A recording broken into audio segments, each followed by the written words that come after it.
बच्चों को समझाना पड़ेगा कि ऐसा काम नहीं करना है। तुम्हारी बहन है, सारी लड़कियों को अपनी बहन की तरह ट्रीट करो। तो ये घटनाएं नहीं।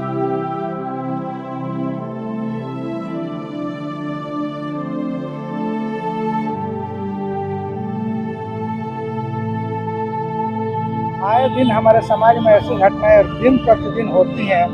लोग इसको बर्दाश्त करके रह लेते हैं, स्ट्रगल नहीं करते हैं, लड़ते नहीं हैं। इसलिए बहुत सारे लोग घुट घुट के जीते हैं।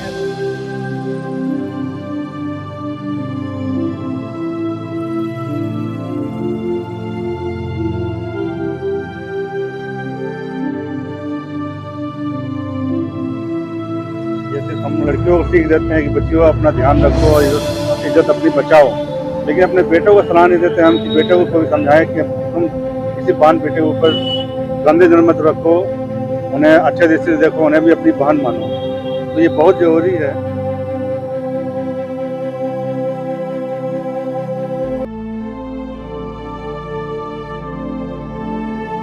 तुरंत फांसी की सजा दी जाए। उनको बार बार इनको कोर्ट में नहीं बुलाया जाए। ऐसे ऐसे लोगों को जब तक फांसी की सजा नहीं दी जाएगी, इन पर कोई बहुत ज्यादा अत्याचार वाला मामला नहीं किया जाएगा, तब तक ये मामला सुधरेगा नहीं।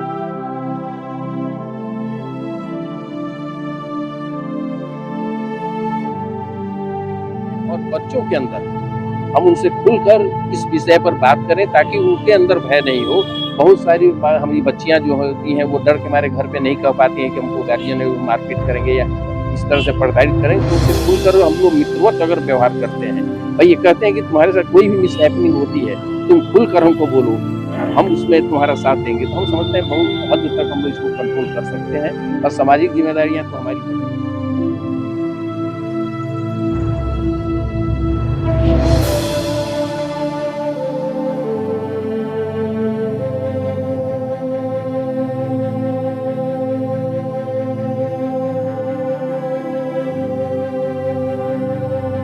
सीवान में रोटरी क्लब की टीम ने कोलकाता कांड को लेकर कैंडल मार्च निकाला है। कैंडल मार्च शहर के गोपालगंज रोड से निकलकर विभिन्न चौक चौराहों से होते हुए शहर के जेपी चौक पहुंचा, जहां महिला डॉक्टर को श्रद्धांजलि अर्पित की गई और आत्मा की शांति के लिए मौन रखा गया।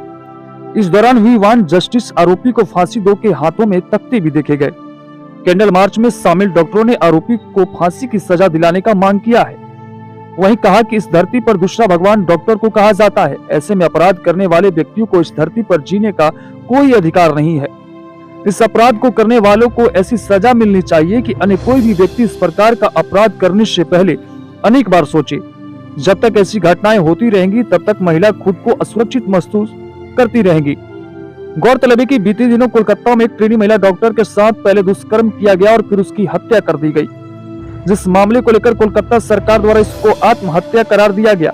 लेकिन जब इस मामले ने तूल पकड़ा तो इसको हत्या करार देते हुए कार्रवाई करने की बात कही गई। नहीं, ये निर्भया को बार बार इसलिए दोहराया जा रहा है कि हम लोग हैं जो हम लोग अपने लड़कियों को बताते हैं कि ये कपड़ा पहनो, ऐसे नहीं पहनना है। वैसे अपने बच्चों को हम लोग एजुकेट नहीं करते हैं। हमें अपने बच्चों को समझाना पड़ेगा कि ऐसा काम नहीं करना है। तुम्हारी बहन है, सारी लड़कियों को अपनी बहन की तरह ट्रीट करो। तो ये घटनाएं नहीं होगी। और ये एक छोटा सा हम लोगों का प्रयास है और एक हम लोग मैसेज देना चाहते हैं कि समाज में ये घटना दोबारा नहीं हो। आप लोग भी अपने बाल बच्चों को एजुकेट करिए। सिर्फ बच्चों को, लड़कों को भी समझाने की जरूरत है, लड़कियों की नहीं। और इतनी पढ़ी लिखी लड़कियों के साथ में जब हो सकता है तो किसी के साथ भी हो सकता है। तो एक एक आदमी को जागरूक होना बहुत जरूरी है। ये घटना किसी के साथ हो सकता है। नहीं, डॉक्टर को तो 24/7 काम करते हैं, इमरजेंसी सर्विसेज देखते हैं, उनको तो विशेष सुविधा की जरूरत है और होनी भी चाहिए। हम लोग पाथीपुरा हॉस्पिटल से स्टार्ट किए हैं इसको और गोपालगंज मोड़ होते हुए जेपी चौक होते हुए बबुनिया मोड़ लगे हैं, फिर बबुनिया मोड़ से दोबारा जेपी चौक पे हम लोग आके कैंडल मार्च को खत्म किए। जी, हम लोगों ने कैंडल मार्च इसलिए किया, सब लोग कर रहे हैं। हमने क्या किया कि हमारे देश की बहू बेटियां बहनें सुरक्षित रहें, इनके साथ ऐसा ना हो। वो तो एक काफ़ी पढ़ी लिखी समझदार लड़की थी, फिर उसके साथ हुआ। आए दिन हमारे समाज में ऐसी घटनाएं दिन प्रतिदिन होती हैं। लोग इसको बर्दाश्त करके रह लेते हैं, स्ट्रगल नहीं करते हैं, लड़ते नहीं हैं। इसलिए बहुत सारे लोग घुट घुट के जीते हैं रोज़ रोज़। हम लोग या कोर्ट या कानून जो करना है करें। हम तो समाज के महिलाओं से भी निवेदन करेंगे कि वो लोग भी लड़ना सीखें, जागरूक होएं अपना अधिकार समझें, अपने आप को मजबूत और सशक्त करें।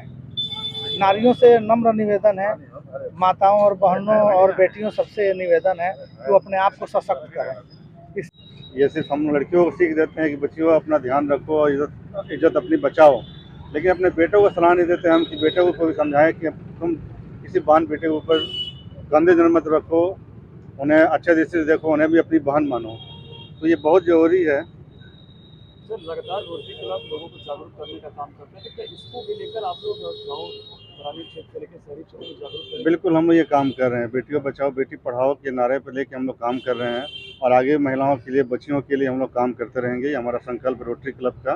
इससे मैं एक तो सरकार को भी मैसेज दूंगा कि इस तरीके की घटनाएं हो रही है तो उन पर आरोप प्रत्यारोप करने के बाद उनको तुरंत फांसी की सजा दी जाए, उनको बार बार इनको कोर्ट में नहीं बुलाया जाए। ऐसे लोगों को जब तक फांसी की सजा नहीं दी जाएगी, इन पर कोई बहुत ज़्यादा अत्याचार वाला मामला नहीं किया जाएगा, तब तक ये मामला सुधरेगा नहीं। क्या लग रहा है इसको सुधारने के लिए क्या कुछ जरूरी है समाज में? समाज को तो इसके लिए सुधरना होगा। अपने घर में जितनी बहू बेटियां हैं इन सबको भी अपने देश पे ध्यान देना होगा।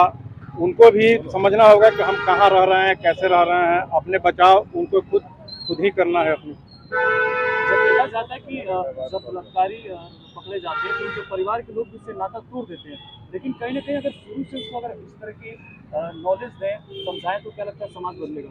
नहीं, अगर इसकी जानकारी दी जाए तो समाज में बदलाव बहुत सारे हो जाएंगे, लेकिन सबसे बड़ी दुख की बात है कि इस पर अवेयरनेस नहीं चलता है और सरकार की तरफ से भी इस पर कोई सख्त कार्रवाई नहीं हो रही है, जिसके चलते कि इस तरह के बलात्कारी इस अभियान में लगे हुए हैं।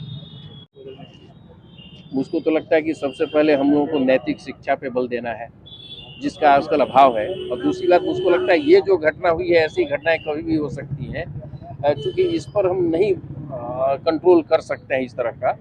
लेकिन इतना जरूर कहेंगे कि नैतिक शिक्षा दें और बच्चों के अंदर हम उनसे खुलकर इस विषय पर बात करें ताकि उनके अंदर भय नहीं हो।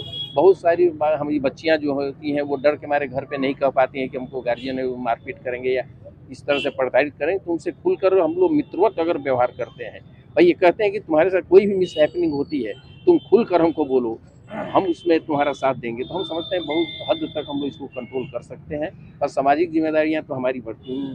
क्या लगता है आज के समय में बच्चों को बूथ टच और बेड टच के बारे में ज़्यादा जानकारी देनी चाहिए? बिल्कुल बिल्कुल, मेरा भी यही ख्याल है, बिल्कुल देना चाहिए हम लोग को। और इसके लिए उनके अंदर आत्मविश्वास हमको पैदा करना। और मैंने पहले भी कहा फ्रेंडली हमको उनसे